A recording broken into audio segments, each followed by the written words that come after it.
Hi, everyone. This is the December session of our ML paper and lightning talks. So the first presentation is going to be on an LLM paper. And if I can advance my slide. So this is a paper called Efficient Streaming Language Models with Attention Sinks.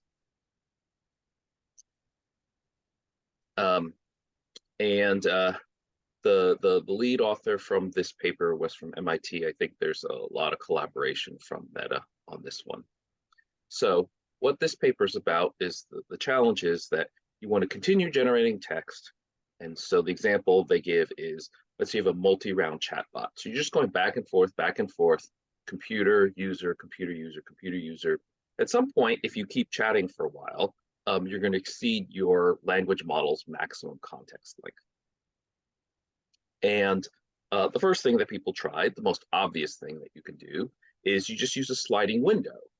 Okay, so if your max context length is 8,000 tokens, let's say, by the time your conversation is long enough that you're getting to 8,001, 8,002, 8,003, you just keep using the most recent 8,000 tokens. And so people tried this, and what they saw was that there's severe performance degradation. And when we say severe, we don't just mean that like it forgets things that you wish it remembered. Its actual ability to generate normal looking sentences degrades significantly. So if you're familiar with the metrics people use in NLP, the perplexity jumps significantly. Okay. So there's a prior paper, the heavy hitters paper. The full title is like H2O something something something, because it's heavy hitter and then something that begins with O. So it's the H2O paper. So what they did in this was they said, well, if we just kind of look across all the layers and we look at the attention scores, what we see is that certain tokens get lots and lots of attention. Okay. And other ones get very little attention ever. Okay.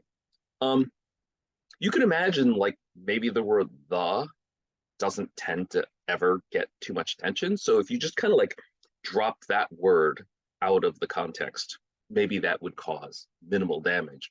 Whereas there are other ones that might be very important. So in a particular context, like the name of a person that you're talking about might be really, really important. You don't want to lose that. So they did a technique where they just like trained a small little thing to predict. Well, I don't even know if it was predicting or if it was just collecting statistics. But basically, they would look in the context and say, oh, wow, this one got a lot of attention, this one didn't. And so when you get full, what they would do is they'd start evicting the words that had very little attention. Okay. So that paper was kind of interesting, and in some ways, I think it's fairly intuitive. We wouldn't expect all words to get equal amount of attention over time in sentences, right? But it didn't answer the question of, well, which ones are the ones? Like, why do certain ones get a whole lot of attention? And when they started looking into it, one of the things they saw was, aside from the thing that I was saying, like the word the might get little attention and somebody's name might get a lot of attention, a huge amount of attention was being put on just the very first token in your sequence. And maybe sometimes the first 1, 2, 3, 4 tokens.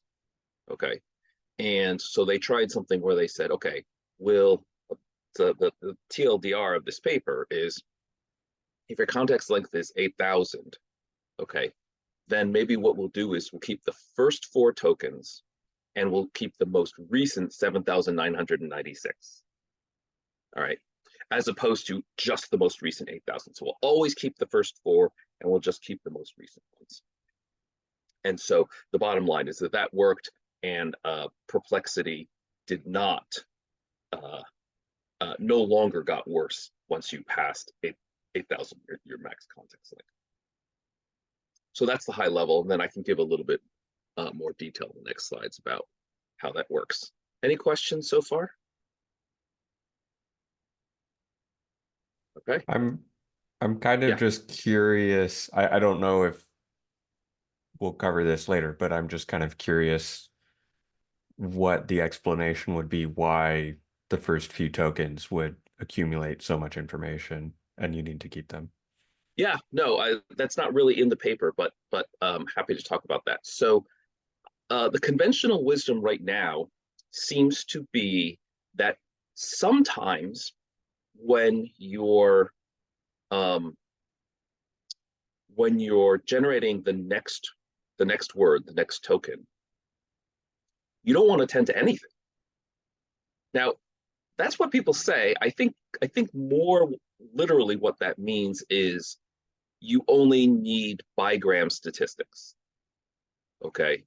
So um I don't know if I can think of a great example, but let's say you keep talking about like Barack Obama or something like that, and let's say that happened to get tokenized as bar and uck, right?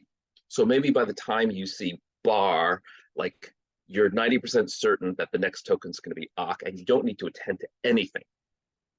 So basically, you need an attention pattern that's a no op, okay? But because the current form of attention uses a softmax, you can't have no attention. It has to add up to one. So the current conventional wisdom is that maybe we need to figure out a way to tweak attention so that you have a choice to say don't attend to anything. And right now, they think what's happening is that autoregressive GPT style language models attend to the first token for two reasons. One is it's the only token that all of them can see. Since you can only see to your left, um, if you decided that you were going to attend to token 10 as the default, well, token 7 can't attend to token 10, but everybody can attend to token 1. So that seems to be the current conventional wisdom. It's not that there's something special about that. So I think another interpretation that's similar but not exactly the same is you can think of the model choosing to use token 1 as like a bias term. And so, like conceptually, if you sort of subtract out this first token, then that treats that acts like a bias term. And so you need something distinct from that in order to have something unique. And if you just attend to the first token, then when that gets subtracted out, then basically you wind back up with 0. Um, so there's a question in the chat. Uh, aren't the first several tokens the most important for any MN? I'm not sure, but not just LLMs. Um, so I'm not really sure uh, how GPT style autoregressive decoder only models handle this. But one thing you could imagine is that if you knew that you were going to be ignoring the first token, the first thing you could do in token 2 is make sure you copy all the semantic content out of token 1, and you now superimpose tokens 1 and 2 in token 2 so that you can now freely use token 1 as scratch space that everybody's ignoring or something like that. I mean, again, I don't think we really know, but like um, uh, I'll explain a little bit more as we go through the paper. There's some ablations they do that sort of give you a better idea for the pattern, how this works. There's another question: is the first few tokens the query? So yeah. Usually you don't just have an LLM and you say start generating text anything you want, right? Usually you have your query, your prompt, your whatever that you start with,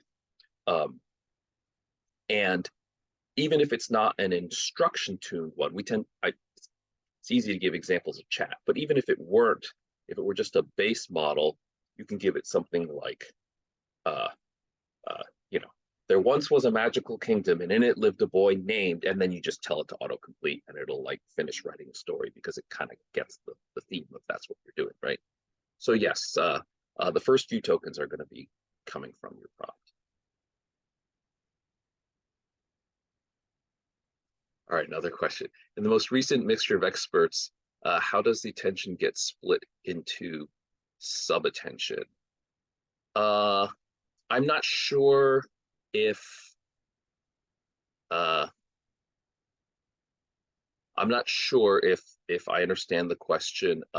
My understanding of mixture experts is basically it's the simple way of thinking of it is you just have parallel LLMs, and to oversimplify, maybe this LLM is really good at storytelling, and this LLM is good at math, and this LLM is good at question answering or whatever.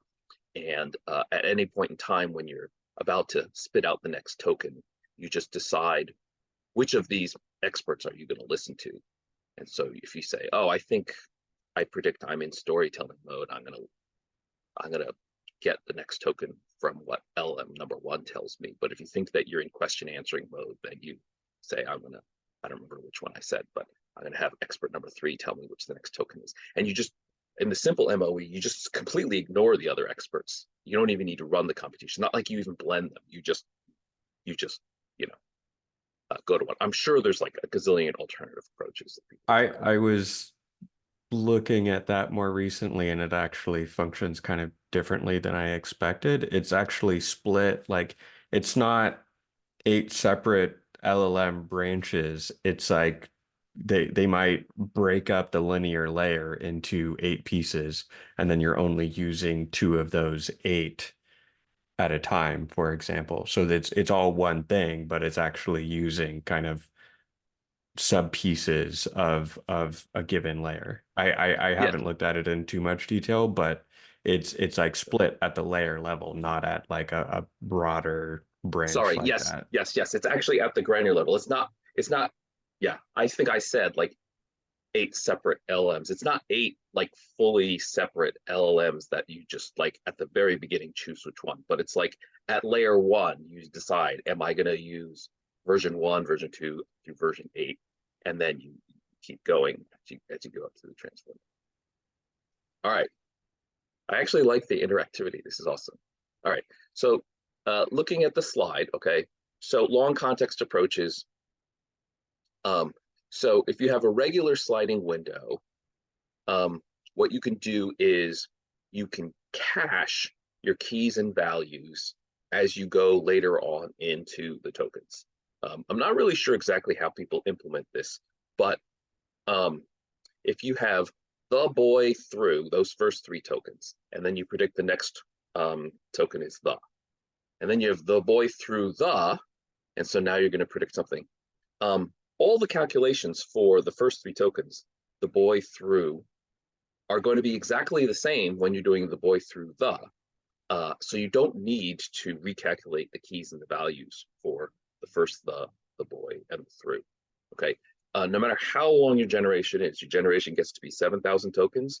All the calculations for keys and values for the boy and through are never going to change. So you can do this nice caching thing. But as I said, if you do that, then once you exceed your window, your context length, then things get really terrible. So there is something you can do to fix this, and so this is letter C in the diagram here. Okay, if you don't cache the old keys and values, but you simply take your sliding window and you recompute everything for just the most recent 8,000 tokens. I keep using 8K as my context length. Then what'll happen is by the time you're on like the 9,000th token, right? You sort of dropped the first 1,000 tokens, and now you're starting with token 1,001. Token 1,001 basically becomes your new first token, and it'll do the same trick that it normally does, where it puts a whole lot of attention on that quote unquote first token. But the penalty you pay is in computation. It means that every time you're recomputing all these keys and values, and for really long context length, right? For 8,000, that means that you're recomputing 7,900 odd keys and values when you could have just cached them. So what the attention sink does is it says, we're going to keep this first one or first couple, and we're going to use the most recent all but first few, and we still get to keep, we still get to cache all of these tokens. So it's sort of the best of both worlds. They're saying we don't have to do a lot of recomputation, but yet it maintains good generation. And so you can see here, like the perplexity is between 5 and 6. That's pretty decent. And then like when you don't do this trick, if you just take the most recent 8,000 tokens with caching, it's not like it goes up from 5 to 7. I mean, you can see this perplexity is like 5,000. It just completely falls off a cliff in terms of generation.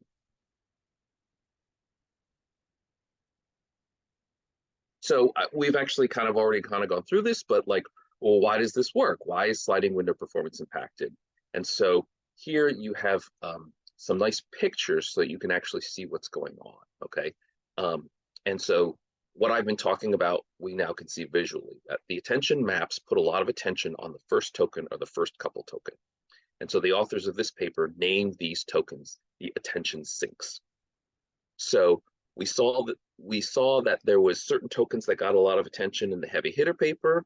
If you've read the transformer circuits research by Anthropic, they did find this phenomenon that specifically the first token seems to get a whole lot of attention.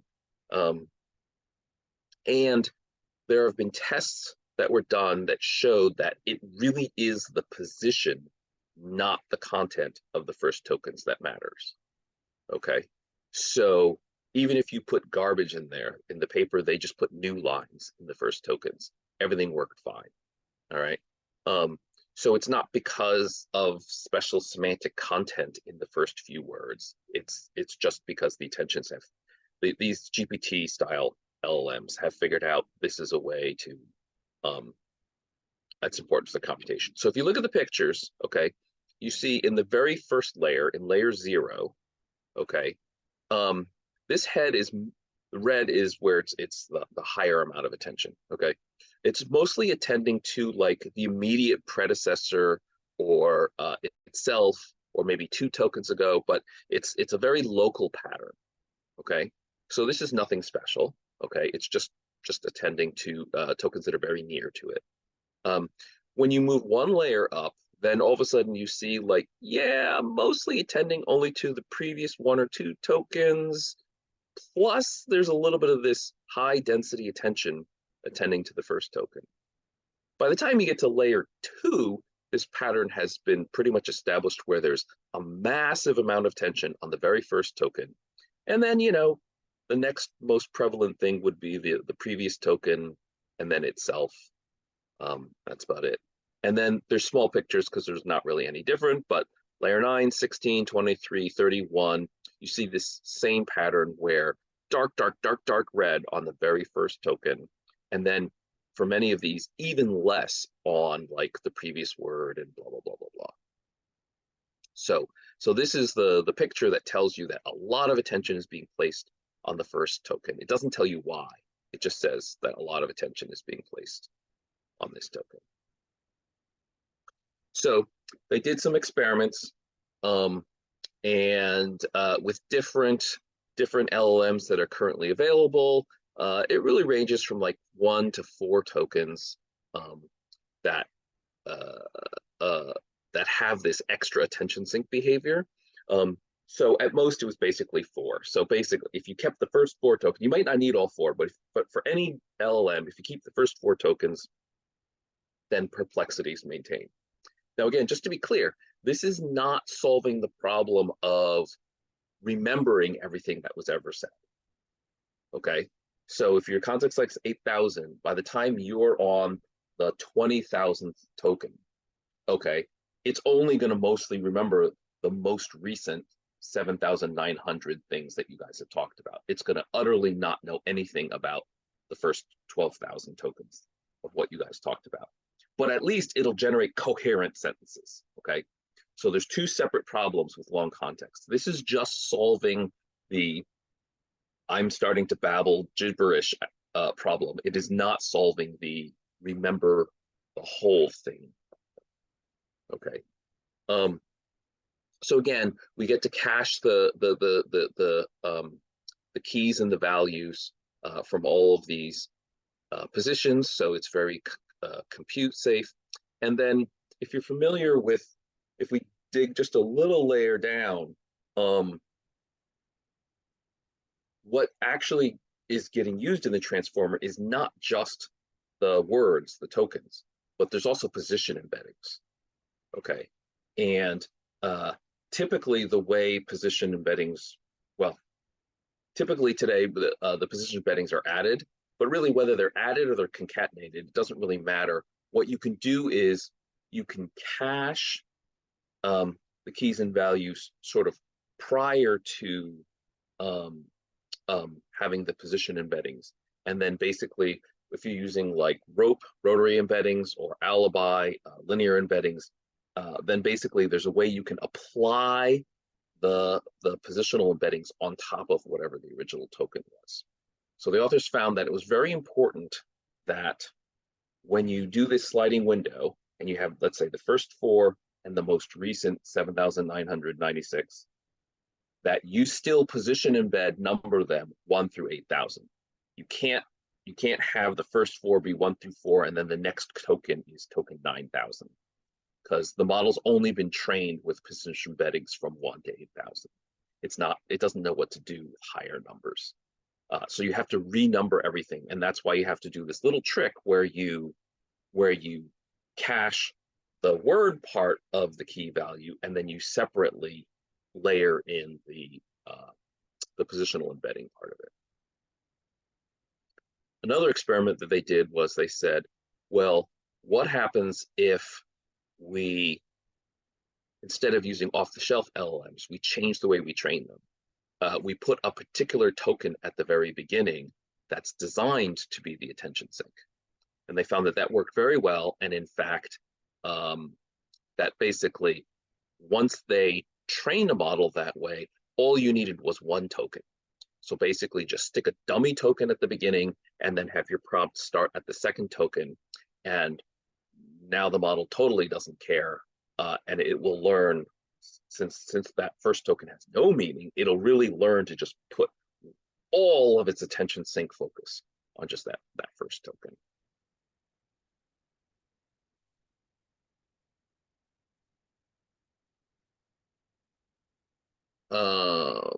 Sorry, just trying to remember what this diagram is.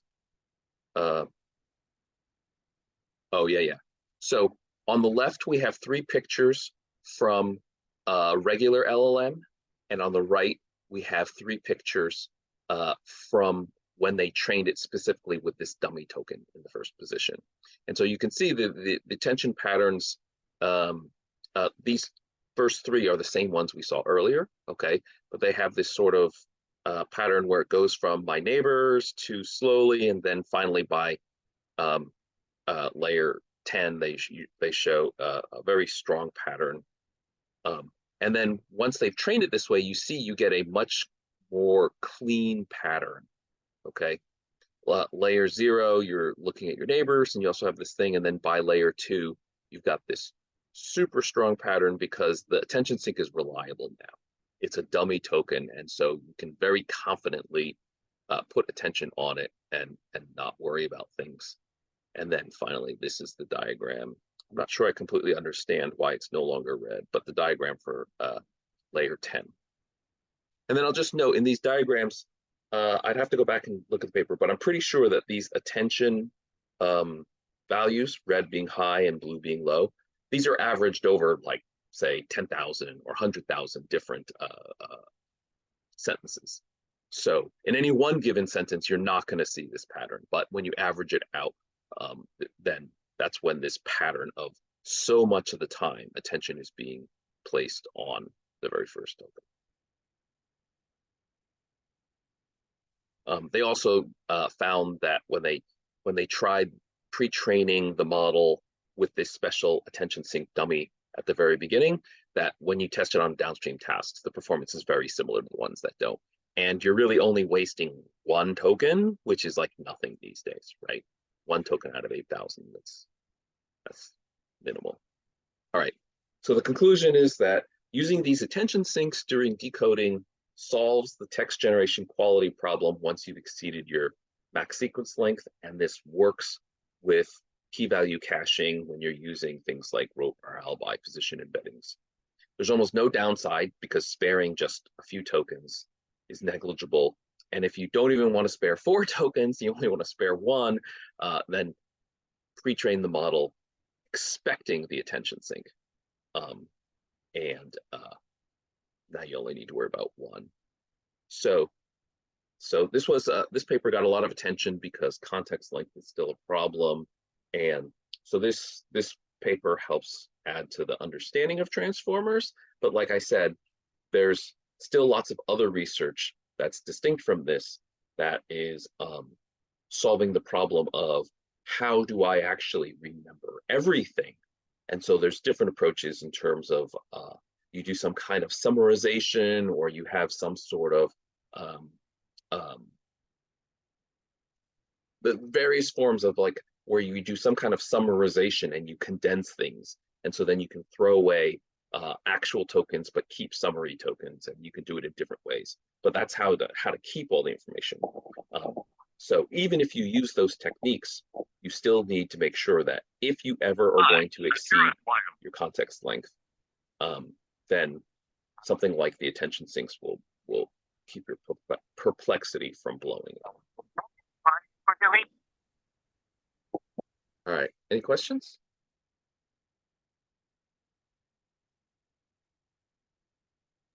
Let's see here. Evaluation metrics. So in the diagrams, what you're seeing is perplexity. And then they also do, if I remember right, they tested on some downstream tasks just to make sure, because perplexity means that you're, it's like reasonable sentences, but that doesn't mean that it's actually performing tasks well. Another question, it's not clear to me why this attention sink is rising. Why do the models have so much excess attention? Does this arise from prompt input versus model training?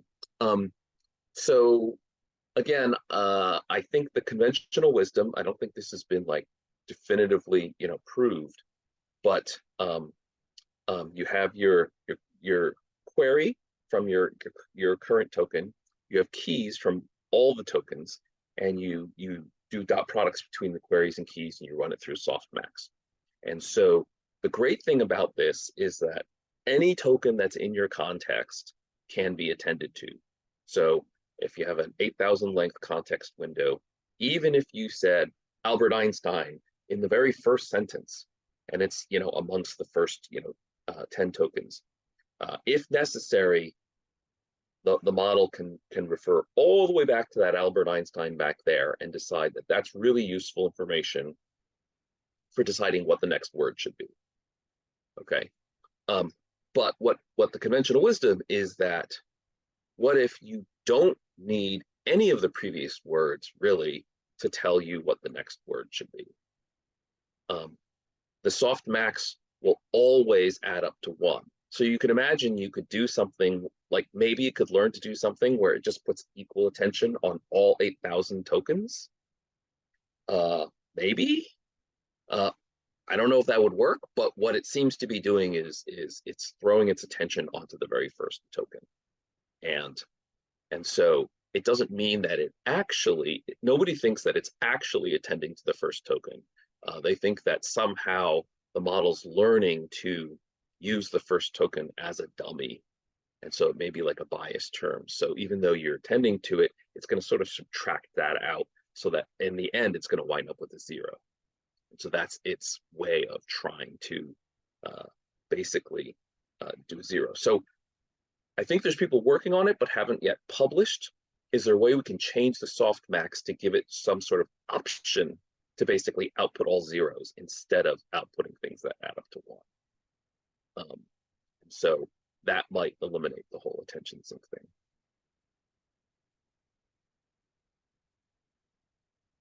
Any other questions?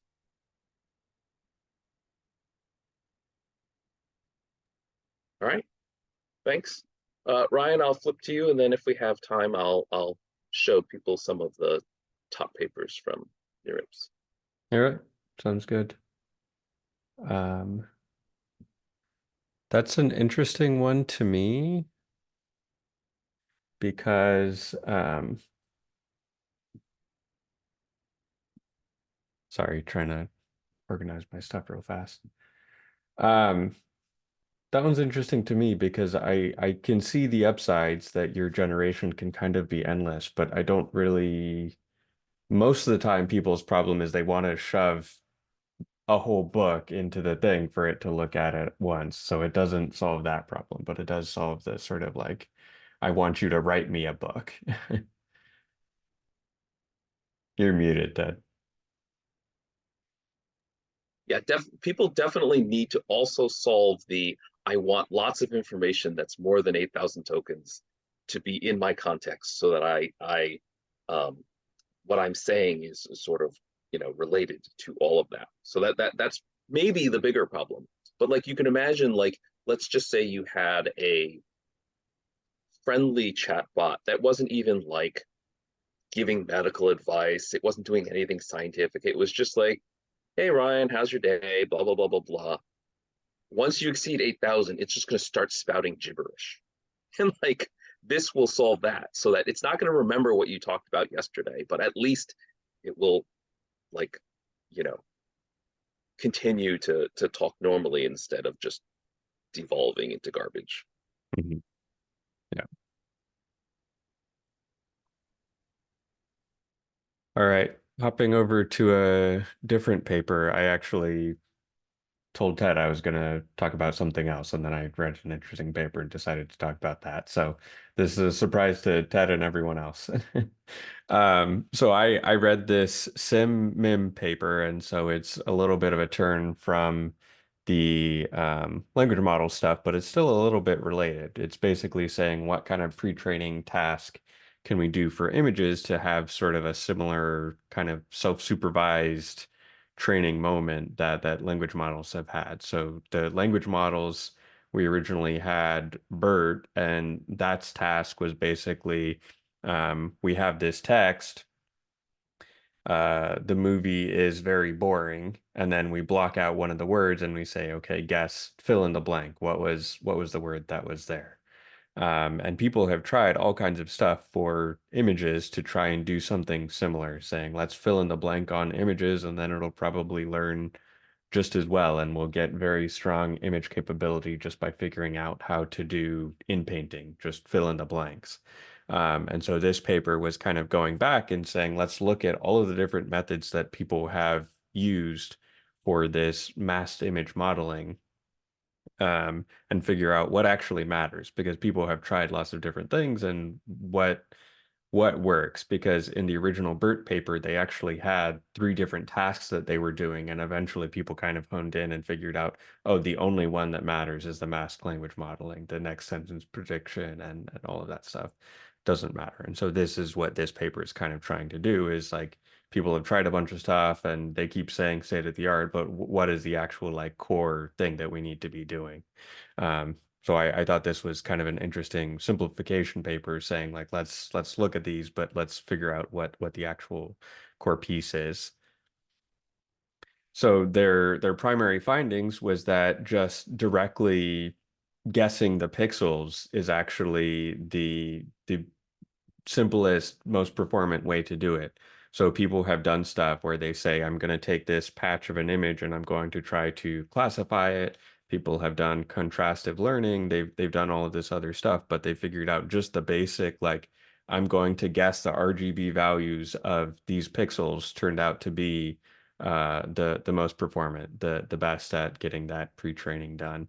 Um, and so they also found that people are doing these very heavy decoder things where they're basically saying, I'm going to take my embedding generated from my model, and then I'm going to do like a whole UNet all the way back up to full resolution. And they found that that really isn't necessary. You can just do a linear layer at the end, and it doesn't get you the best in painting the best like actual end result, but it still gets you a very well pre-trained neural network that you can then transfer to a bunch of different things.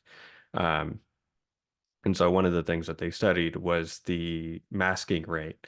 So in language models, it's pretty common to mask out 15% of the word. So you have a paragraph of text, you block out 15% of the tokens, and that's kind of a decent baseline. And they found that going all the way up to 80% on images is actually necessary to get the best results. And their theory around that was that the pixels are often very highly related. If you guess just one pixel to the left or to the right, it's probably a very similar value because the colors are typically continuous. Um, and so they found that you had to corrupt a whole bunch more than you do with images than you do with language models. Um, and so they also found that the quality of prediction actually didn't matter hardly at all. So there are some models out there that can do this amazing ultra high resolution generation. Um, but they found that even doing like very, very basic stuff, as long as what got like captured inside of the model was strong, it was just as well. So that's kind of in contrast to the language models, like Ted was mentioning before with perplexity. A lot of people just you know that if their perplexity is one lower than it was before, then you're going to get a significantly better model. That's not necessarily the case here because you can just have a very weak decoder at the end, and then the representation that's learned inside of the model is very good, even though the output from it is fairly weak. Um, so one of the things that they tried was a bunch of different methods of this masking. So what pattern do they actually want to do? So you have your raw image, and then they tested out just punching a square hole straight through the middle and said always fill in the middle blank. And then they had one that was blockwise, which is they used a transformer model that is looking at patches of images, and then they said let's blank out whole patches based on what the model is actually like doing inside of the architecture. And then they did random 4 by 4 squares, 8 by 8 squares, 16 by 16 squares, 32 by 32 squares. Um, and so we can look at the performance here, and it's pretty interesting. Um, just punching a square hole in the middle of it actually gets you fairly competitive performance. You just punch a square hole in the middle of it, and then you look at its accuracy in comparison to everything else, and it actually does reasonably well.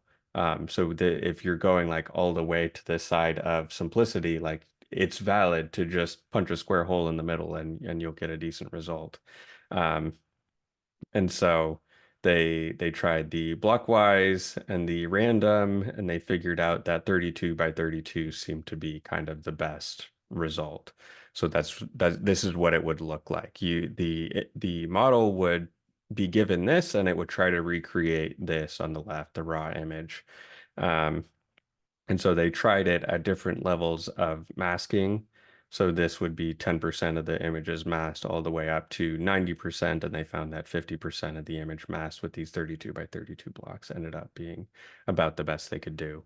Um, and then in this table over here, they're showing like you can really simplify what you're doing and you end up getting even better representations. So if you say like, let's do a transformer all the way down to here, and then we can do a transformer all the way back to the original image, it's completely unnecessary. You don't actually want that whole like heavy decoder bit because it makes the training way more expensive, and it also doesn't yield you any better transfer to your given task because you're going to throw that decoder away eventually. So they found that just doing a single linear layer ended up making it a much more transferable and cheaper to train system, which I thought was interesting. Hey, Ryan. Yeah. Um, it occurs to me that that's somewhat counterintuitive, but I don't know if you have um, a thought as to why the simpler head worked better. It seems to me that one interpretation is if you have a linear head's really dumb, right? So for it to do well, then you need a really, really good encoder, which is ultimately what you're trying to do, is you're trying to train a good encoder, right? Whereas if you have this really massive decoder, like in the extreme, like you have stable diffusion, it's like able to generate whole images, then like your encoder could be garbage. and it's like, oh, I still generated this really awesome image, right? So it seems to me Mhm. maybe it's the reverse intuition. You just, by having the dumbest possible decoder, it forces the encoder to be as good as possible. Yeah, I think that's definitely part of it. And if you think about it though, you're throwing these things away at the end. So it's kind of it sucks to go, I'm gonna do 175 million parameters and it's going to figure out how to tune to this output, and then you just throw it away and then you only have the other piece left. So I think it is like you want to put all of your learning into the encoder and not into your decoder, because the decoder is going to get thrown away in the end when you transfer to your other task. That's cool.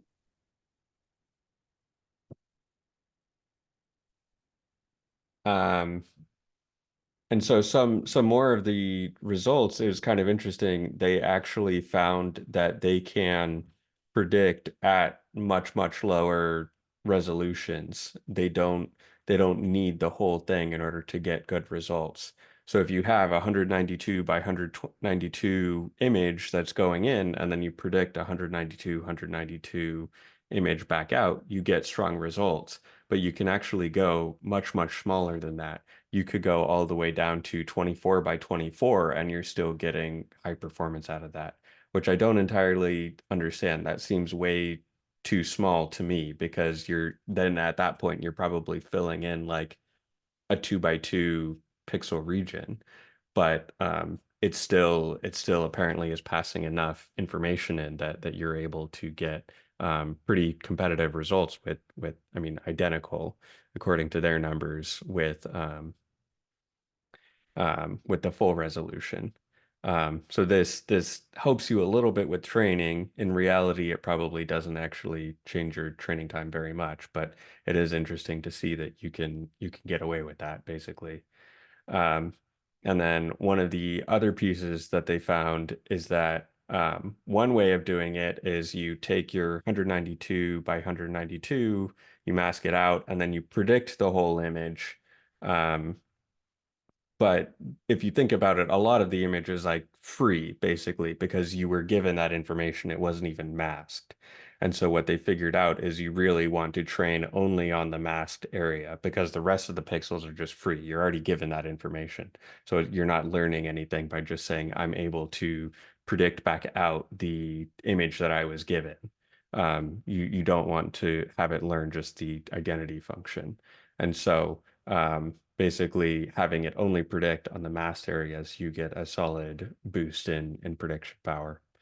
Um, and then they also compared against a whole bunch of different objectives. So people have tried these other um, methods where they say, I'm going to, like one of them is basically only give it one channel of color and try to predict the other two. And some of them they're binning the colors down to only a few bins, and then they're classifying. And there's a bunch of different approaches, but you can see from these numbers, like all you have to do is just regression of the pixel intensities. All of this stuff is kind of unnecessary. You get identical results just directly trying to regress out the RGB values. Um, and that greatly simplifies things. I had a question. So it seems like there's a fair amount of experimentation still with a lot of this. Like you'd mentioned, like cost, one, maybe runtime in another. Is there basically a subfield of all this that does efficiency? They say like, the computer sees that this will, cost this much and, it'll take this long a time to finish. Like, what is that term for that? Um, there's a lot of different angles of that. So there was actually a competition at NeurIPS, I believe, that was like how far can you get with a single GPU in a single day? And it was all focused around that. Um, I don't know what that field would be called, but I mean there's lots of different measurements of efficiency and people trying to improve upon it. Well, I guess basically trying to automate it so it's keeping up with all the new technology that comes out, that, it's taking the human element out of it even more Hmm. with Yeah, cost and runtime. yeah. I'm not sure what that would go under. I know that people are working on dynamic systems too, where you can trade accuracy for time or compute and stuff like that. Like the mixture of experts that we talked about earlier, where you have something kind of split into 8 pieces, and you can use 2, you can use 3, you can use more, and then you're kind of just choosing on the spectrum of performance versus compute that you're looking for. No. Okay, thank you.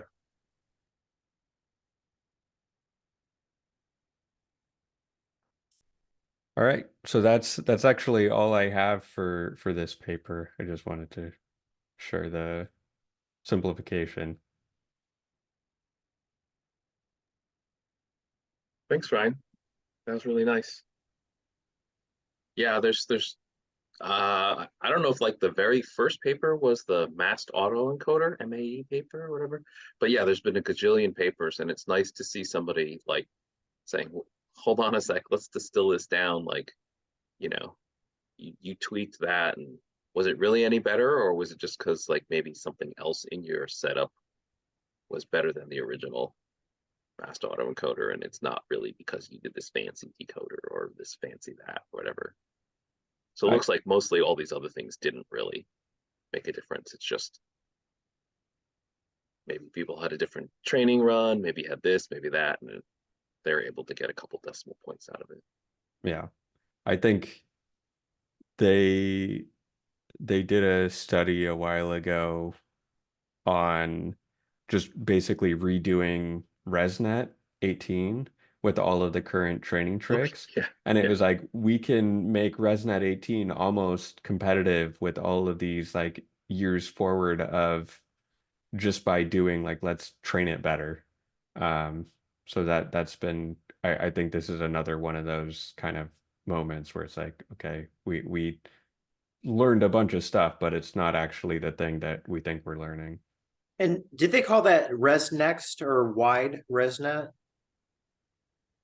There, there are Um, there are other architectures. There is a Res Next, but basically it's like, do you know how old ResNet is?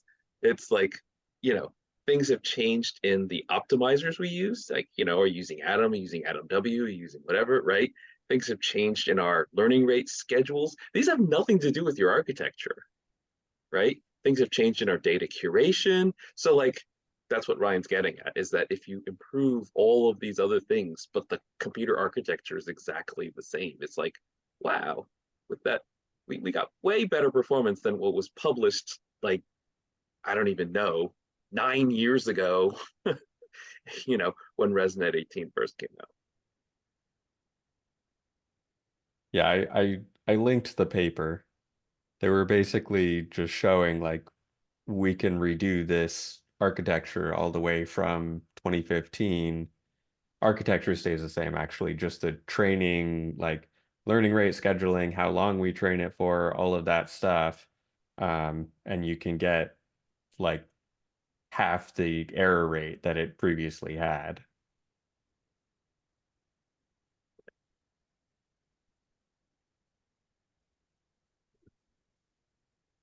Very I cool. think there's even a more general study that convolutional neural nets are basically catching back up to transformers too. Yeah, I don't know. There's been a few papers, like, I can't remember the title, but like CNN isn't extinct. And basically, well, they do similar thing where they apply all the latest techniques and they try and train to CNN, and it can get similar performance to like VIT. And then there's another paper that says, yeah, but VIT's itself is a year old now, so then we tweak that, and it's still 1% ahead of your latest CNN ResNet, you know, and whatever. I mean, I don't think it has to be a binary thing. We don't have to declare CNNs extinct. We can still try them, and if they work for your use case, go for it. Yeah, I think we look for like drop-ins, so if we were using ResNet 50, which, I think Apple still does, these types of things, is that can you drop in a better, ResNext or wide ResNet or whatever this new thing is too, as opposed to, recoding everything.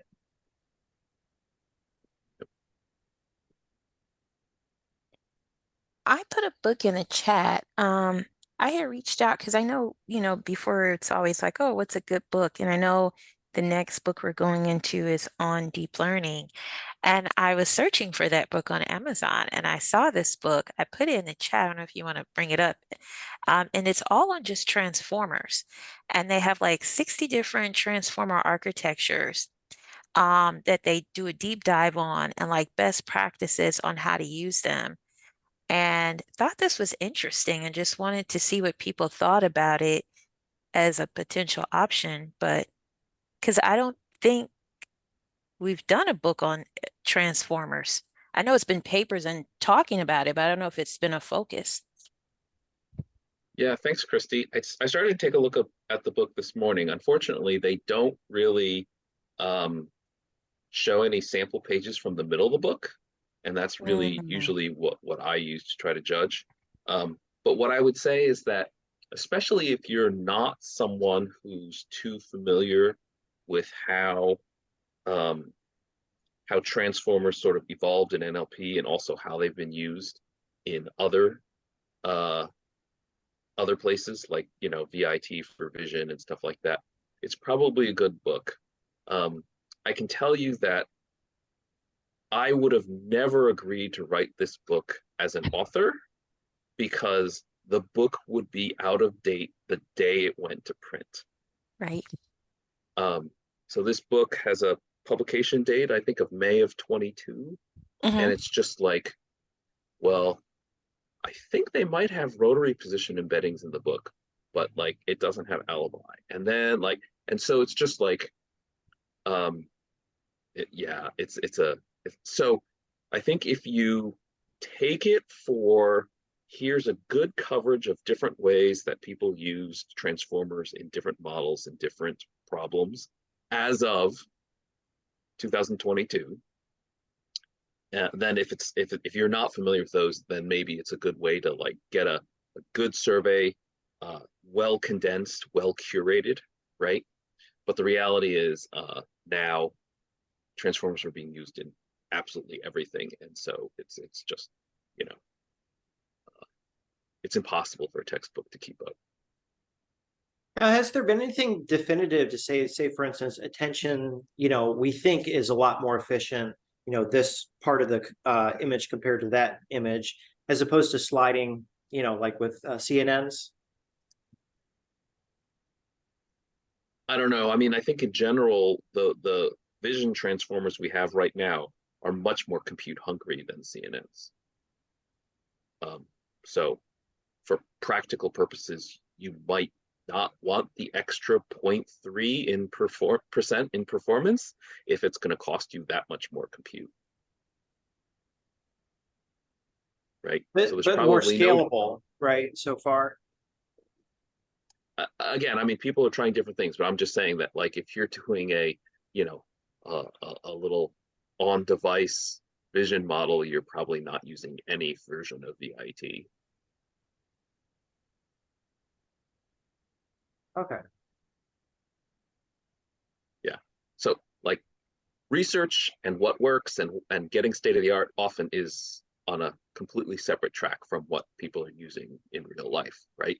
They're going to keep pushing the envelope on performance, and then other people have to decide, can I, now that you've figured out that it's possible to get this level of performance, can I make it faster? Can I make it whatever, you know?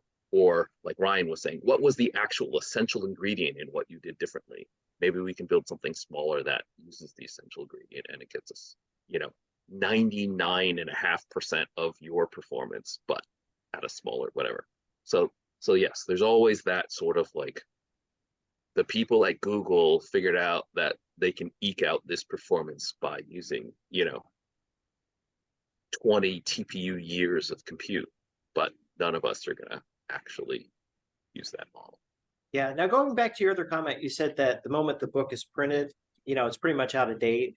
What is the majority of the culture right now in ML? I think like Hugging Face leaderboards, basically like, they're constantly updated, and that's kind of cutting edge right there, right?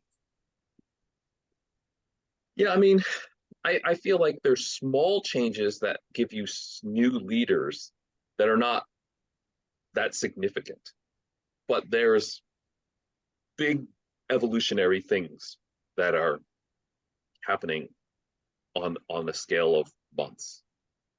So, you know, if you change positional embeddings, that's a much bigger change than you just like tweak some tiny little thing or whatever, you know. And so, and then if you look at not just language, but like, you know, how people are dealing with molecules, I think people are just coming up with lots and lots of different approaches. And so there'll be some completely different, not a tweak of your previous thing, but a completely novel approach to modeling, you know, molecules every few months.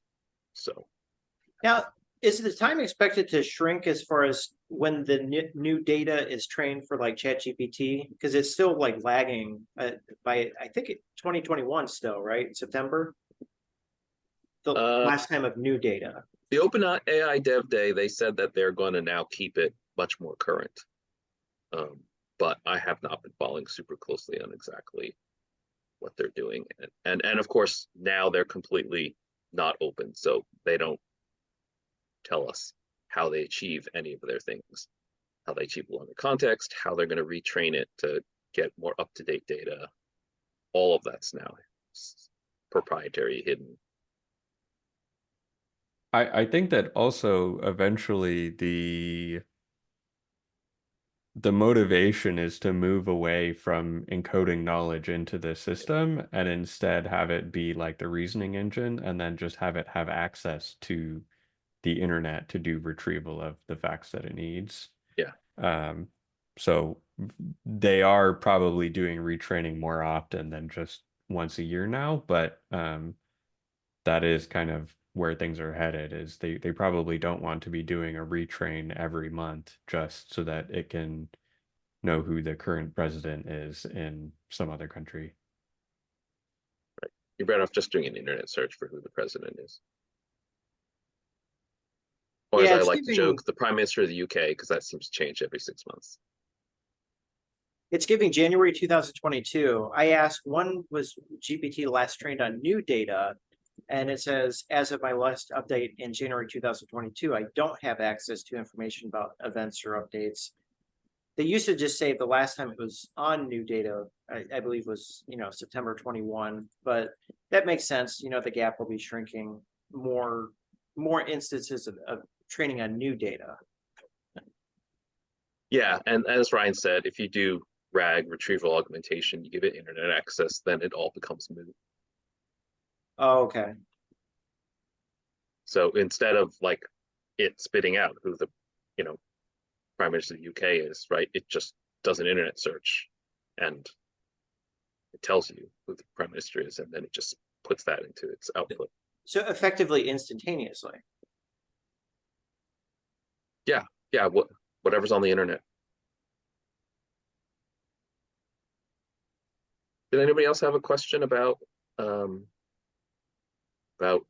Ryan's topic before we move on? We're past the top of the hour.